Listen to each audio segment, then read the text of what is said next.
अस्सलाम वालेकुम नाज़रीन, आप देख रहे हैं ZH न्यूज़ में हूँ ज़हीर अहमद। नाज़रीन, दो तीन इशूज़ पे बात करेंगे। सबसे पहले गंडापुर, मोहसिन नकवी और फैसल करीम कुंडी जो गवर्नर KP हैं, वो एक साथ बैठे, उसके ऊपर आज बड़ी बात हो रही है कि देखें जी, वो उनके साथ बैठे हुए थे गंडापुर साहब। दूसरा जनाब, ख्वाजा आसिफ साहब आज एक शो में एक एंकर पे तप गए बाकायदा तौर पर, उन्होंने गुस्सा किया। वो क्या किस्सा है उस पर बात करते हैं। एक और तीसरा शो था जिसमें इमरान शफकत और मज़हर अब्बास की आपस में हुई है और आसम शिराजी के प्रोग्राम में, और आसम शिराजी ने जिस वक्त एक ऐसा सवाल किया जिसके जवाब में मज़हर अब्बास ने कहा कि आप फिर इसका मतलब है कि इमरान खान साहब को विंडिकेट कर रही हैं, तो उसके बाद भी वो क्योंकि दूसरी साइड से ही थी, लेकिन कोई फंस गई वो बहुत बुरे तरीके से। इस पर बात करते हैं। शुरू करते हैं जनाब गंडापुर। गंडापुर साहब ने एक मैसेज दिया कि जनाब कल यहाँ पे हो रहा है, यानी आज के दिन, और अब कल वैसे आने वाले कल में भी वो एक होस्ट कर रहे हैं इसी किस्म की जो है एक तकरीब है या जिरगा के लिए, जो भी वहाँ पे अमन अमान की जो कोशिशें हैं उसको नॉर्मल करने के लिए और मामलात को ठीक करने के लिए। आज जब मोहसिन नकवी साहब मतलब वो कहते हैं ना कि अभी लोगों को सारी फुटेजेस याद थी मोहसिन नकवी की टॉक गंडापुर के बारे में, गंडापुर की टॉक मोहसिन नकवी के बारे में, और KP की गवर्नर KP और CM KP के आपस के जो मामलात थे, जो एक दूसरे को जो जो कह रहे थे उसके ऊपर, तो सारे जो आज थे इल्ज़ामात वो गंडापुर साहब के ऊपर आए कि ये क्या हो रहा है। पहली बात तो ये है कि गंडापुर साहब ने आपको याद होगा एक सजेशन दी थी कि KP के अंदर मामलात को ठीक करने के लिए जो जो भी दहशतगर्द हैं उनके साथ बात करने के लिए या कोई इस तरह की कलअदम तंजीमें हैं उनसे बात करने के लिए हमें फ्री हैंड दिया जाए। तो पहले नंबर पर तो गंडापुर साहब की एक कामयाबी है कि सदारत उन्होंने की है। उस सदारत के अंडर उनके अंडर जनाब साहब वज़ीर दाखिला भी आके बैठे हैं और गवर्नर KP भी आके बैठे हैं। ये उनकी भी बड़ापन है, उनका भी बड़ापन है कि वो आए हैं इन मामलात को सेटल करने के लिए। लेकिन बहरहाल ये सरबराही जो कर रहे थे वो गंडापुर साहब कर रहे थे। तो वो गंडापुर साहब, ठीक है, गंडापुर साहब वज़ीर दाखिला के ऊपर क्या कहते थे, सवाल जस्टिफाइड है। KP के हवाले से क्या कहते थे, गवर्नर KP के, वो भी क्या क्या बातें करते थे, सारा कुछ था। उसको आप सियासत का रंग दे लें, जो भी दे लें, लेकिन सवालात जस्टिफाइड है। लेकिन उठाने वाले एक साइड के सवालात उठा रहे हैं कि देखें जी, गंडापुर तो ये कह रहे थे, गंडापुर तो वो कह रहे थे। जनाब मोहसिन नकवी साहब क्या कह रहे थे? मोहसिन नकवी साहब गंडापुर के बारे में क्या कह रहे थे? इश्तिहारी है, फरार हुआ है, इसको गिरफ्तार करना है। आज उनके साथ बैठे हुए थे जाके, ये सवाल क्यों नहीं कोई उठाता? गवर्नर KP जो थे वो, उन्होंने कौन सा ऐसा इल्जाम है जो गंडापुर साहब पे नहीं लगाया था? तो जनाब वो उनके ऊपर सवाल क्यों नहीं उठा रहा? रह गया ये बात, एक तो मैंने जिस तरह पहले बताया कि उसकी सदारत वो कर रहे थे, उनके अंडर आगे बैठे वो, पहली बात। दूसरा, उनका अपना नैरेटिव था कि हमें फ्री हैंड दिया जाए। आज फिर वज़ीर दाखिला ने कहा कि जिस तरह आप इन मामले को सेटल करना चाहते हैं मैं आपके साथ हूं। अब मुझे बताएं कि वो जो एक पुराना मामला चल रहा था जिसमें वो सूबे के इख्तियारात को बढ़ाना चाह रहे थे, तो गंडापुर की आज की और कल की जो मीटिंग होने वाली है और जो गुज़िश्ता कल हुई है, उसके हिसाब से गंडापुर साहब ने गेन किया या लूज़ किया? क्योंकि वफाक के साथ मामला यही चल रहा था। उन्होंने अपनी सरबराही में बुला के वो वाला मामला, वो वाला अपना नैरेटिव उनके सामने रखा, जिसको कबूल किया, माना जिसको वज़ीर दाखिला ने भी और जो गवर्नर है KP के, उन्होंने भी। तो दूसरी तरफ इल्ज़ामात की जहाँ तक बात है, बिल्कुल गंडापुर साहब को जवाब देना चाहिए। वो आगे कहते हैं कि सियासत में चलता रहता है, जिस तरह एक अमूमी तौर पर हमारे यहाँ कहा जाता है। लेकिन इस तरफ के भी फिर बंदे आके बताएं कि हम इनके ऊपर ये इल्ज़ाम लगा रहे थे, ये उस टाइम यूं था, ये सूबे के ऊपर धावा बोल रहा था, ये इस्लामाबाद के ऊपर धावा बोल रहा था। अब ये जो बातें हो रही है, मैं ख्वाजा आसिफ साहब पे भी आता हूँ। अब जो ख्वाजा आसिफ साहब कह रहे हैं तयशुदा स्क्रिप्ट के मुताबिक था। तयशुदा स्क्रिप्ट ये था कि एक तो ख्वाजा आसिफ साहब जो बीच में ब्रिज का भी किरदार अदा करते हैं एस्टैब्लिशमेंट और नून लीग के दरमियान में, लीडरशिप के दरमियान में, कभी ये काम ज़ुबैर साहब पकड़ लेते हैं, कभी ख्वाजा आसिफ साहब पकड़ लेते हैं, कभी कोई पकड़ लेता है, ये भी काम करते हैं। तो जनाब साहब अब वो खुद मान रहे हैं कि ये एक ब्रिज का ये एक स्क्रिप्टेड था। तो फिर एंकर ने सवाल किया ख्वाजा आसिफ से कि अगर ये स्क्रिप्टेड था तो फिर इसका मतलब है कि मामलात उनके ठीक हो रहे हैं। नहीं, मामलात उस लेवल पे ठीक नहीं हो रहे। फिर एकदम परेशानी भी लाग हो जाती है, एकदम परेशानी भी लाग हो गई कि कहीं मामलात इनके ठीक ही ना हो जाए। क्योंकि और फिर मालिक साहब ने उनसे पूछा कि अगर तो मामलात उनके ठीक हो गए, आप तो फारिग हैं। नहीं, इस लेवल के ऊपर जाके नहीं हुए, मतलब फिर यहाँ आ गए। पहले कह रहे मामलात तय हो गए। अच्छा, फिर एक और उन्होंने बड़ी अजीब सी बात की ख्वाजा आसिफ साहब ने।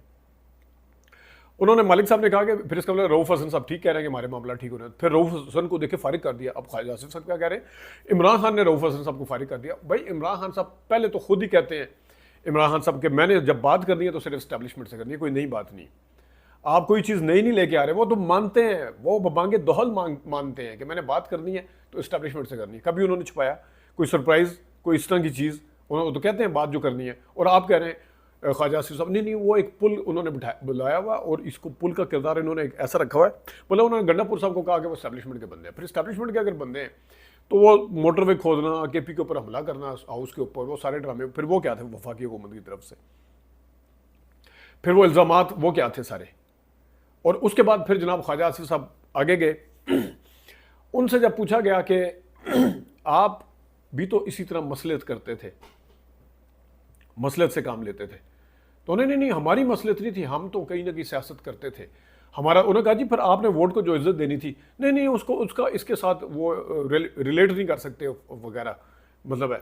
तो फिर थोड़ी देर बाद उन्होंने कहा मालिक साहब ने कि ये मसलियत नहीं है, ये मुनाफिकत है जो आप करते हैं, आपकी पार्टी वो वोट को इज्जत देते देते। उसके ऊपर वो थोड़े से गेर हो गए, नहीं आप ये गलत, इसके लिए आप एक और वर्ड यूज़ कर सकते हैं, जो भी आप ये कह रहे हैं गलत कह रहे हैं, और इस तरह कर गया। कहते हैं फिर आप भी तो वही करते रहे। कहते हैं हम जो इमरान खान ने अपनी एक बात कभी पूरी नहीं की, मैं आप उठा के देखें एक भी बात उन्होंने कभी पूरी नहीं की। कभी नवाज शरीफ साहब, उन्होंने कहा जी नवाज शरीफ साहब, मालिक साहब ने कहा 97 में हुआ, मुआहदा करके बाहर चले गए, 98 में 99 में जो हुआ था, फिर 2018 में ये हुआ, फिर मुआहदा करके बाहर चले गए। तो और क्या होता है मसलियत और उनके साथ वो, नहीं वो देखें, वो इस तरह की अपॉर्चुनिटी तो फिर अवेल की जाती है। अपनी दफ़ा ख्वाजा से सब कह रहे हैं, ये मैं कोट एंड कोट बता रहा हूँ, एक चीज़ मैं अपनी तरफ से ऐड नहीं कर रहा। मुझे नहीं समझ आई कि ख्वाजा आसिफ साहब को खुद क्या पता था कि वो क्या कह रहे हैं। इमरान खान साहब की बात होने लगे तो देखें जी इनका सॉफ्टवेयर अपडेट हो गया है, उसका अली बिन गंडापुर का हो गया। अपनी बात होने लगे या अपनी जमात के लीडर की, ओ नहीं अपॉर्चुनिटी तो हर बंदा अवेल करता है।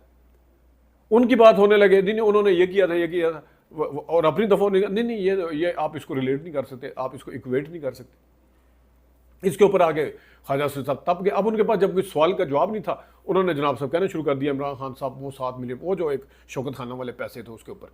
तो मालिक साहब ने कहा कि आप उसको छोड़ें, आप इधर आए। कहते क्यों छोड़ें उसको, आपकी नज़र में वो नहीं है। उन्होंने कहा जी अच्छा, अब मामला कहाँ से ख़राब हुआ दोनों के दरमियान में। जिस टाइम ख्वाजा मालिक साहब ने सवाल किया कि आपने भी तो शंघाई कॉन्फ्रेंस के दौरान आईनी तरमीम लाने की कोशिश की है। अब ख्वाजा आसिफ साहब के दिमाग के स्टेट ऑफ माइंड जरा चेक करें, वही तो अब मालिक साहब कह रहे हैं कि शंघाई कॉन्फ्रेंस जो थी वो पहले से अनाउंस थी, आईनी तरमीम बाद में। वो कहता जी उन्होंने कहा जी शंघाई कॉन्फ्रेंस तो 3 महीने पहले की थी, कोई आज की थोड़ी है। कहता वही तो मैं कह रहा हूँ कि आप फिर आईनी तरमीम बीच में कहाँ से लेकर आए। नहीं ये आईनी तरमीम तो उसके साथ आप वो नहीं कर सकते, आप हमें उसके साथ मिला रहे हैं कि आप इसको कह रहे हैं कि हम भी बराबर के जिम्मेदार हैं। उसने कहा जी बिल्कुल। कहता आप कहें कि हम बराबर के जिम्मेदार हैं। तो मालिक साहब ने कहा जी बिल्कुल आपकी भी जिम्मेदारी आती है। कहते नहीं आप गलत कह रहे हैं, आप किसी का नैरेटिव आगे लेके जा रहे हैं। मतलब उनका इशारा था कि शायद एयरवाई का नैरेटिव है इस तरह का। फिर उन्होंने वो इशारा, जिस तरह वो बोल भी जाते होते हैं, कभी वो जियो पे भी नाराज़ होते हैं इसी तरह, तो उन्होंने कहा जी वो फिर आप मार्केट में किसी का नैरेटिव आप बयान जो करना चाह रहे हैं, तो बिल्कुल समझ से बालातर था ये जो जितनी उन्होंने टॉक की है।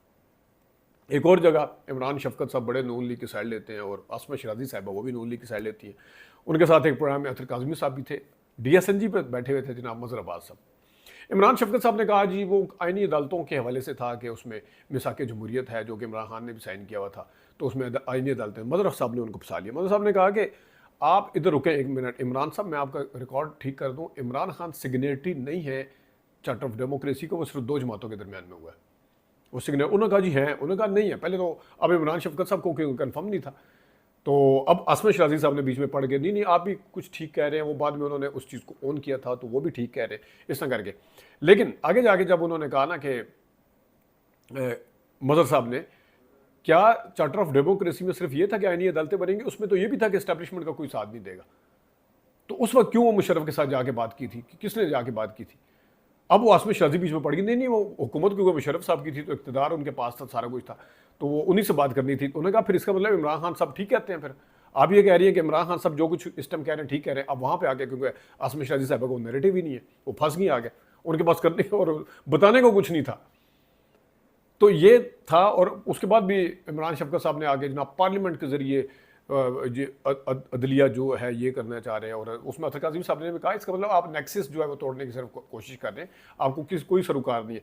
उसके ऊपर जनाब पार्लियामेंट, और आप कोई इनसे पूछे पार्लियामेंट जो होती है असल में पार्लियामेंट, क्या वो असल में पार्लियामेंट है? यहाँ पे वो आज़ाद पार्लियामेंट है जिसको ये नहीं पता कि हम मसौदे के ऊपर जो करने जा रहे हैं मसौदा है कौन सा, जो तरमीम करवाने के लिए जा रहे हैं। बड़ा क्रेडिट लेते हैं जी, हमने फलानी जो तरमीम की थी 372 घंटे उस पर डिबेट हुई थी। अब वाले में पता ही को नहीं मसौदा है कौन सा, आप करवाने जा रहे थे, वारदात डालने जा रहे थे। फजलुर रहमान साहब ने पकड़ा बीच में, उनके कामरान मुर्तज़ा साहब ने और उनकी टीम ने, वो तो करने जा रहे थे बिल्कुल। ये पार्लियामेंट थी। इस पार्लियामेंट को कहते हैं कि मदर ऑफ ऑल। वो पार्लियामेंट कोई सीमेंट की बिल्डिंग का नाम पार्लियामेंट नहीं होता, अंदर जो बैठते हैं उनसे पार्लियामेंट बनती है, और जो बैठते हैं आपको पता है फॉर्म 47, फॉर्म 45 रिगिंग है, फलाना है, ढींगना, वो पता को नहीं है क्या, वो बंदे उठा लिए, उदम एतमाद ऐसे ले आए, प्रेशर करके ये ले आए, किसी ने प्रेशर डाला जनाब वो उधर डाल दिया, किसी ने प्रेशर, ये पार्लियामेंट है। तो इसके ऊपर हवाले से जनाब सब बड़े पार्लियामेंट के अंदर छुपने की कोशिश करते हैं, जितने भी ये प्रो PMLN जो साफ़ी हैं, नाम नहाद जनाब बने हुए, और बीच में छुपने की कोशिश करते हैं, और उन्हें बेसिक चीज़ें जो है उसके बारे में पता नहीं। जनमजा साहब ने उनको फंसाया आगे, तो बुनियादी चीज़ें उन्हें नहीं पता थी। तो ये थी कुछ चीज़ें जो आपसे डिस्कस करें। जब अपना ख्याल रखिएगा, अभी तक के लिए इजाज़त दीजिए, अल्लाह हाफ़िज़।